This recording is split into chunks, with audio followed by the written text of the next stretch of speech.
wanted you to help me with the homework that we had for geometry, but I guess you didn't understand that there's no circumference of a square.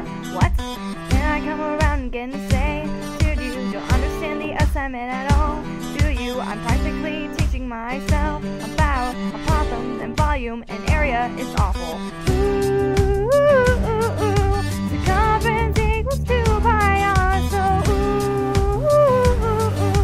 this time I'm telling you, we are never ever doing math together.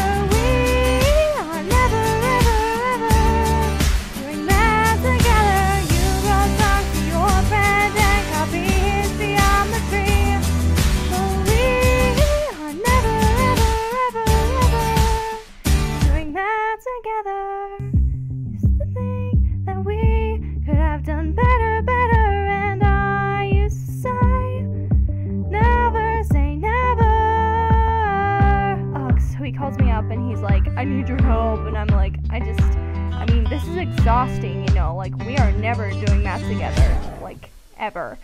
No, we're never ever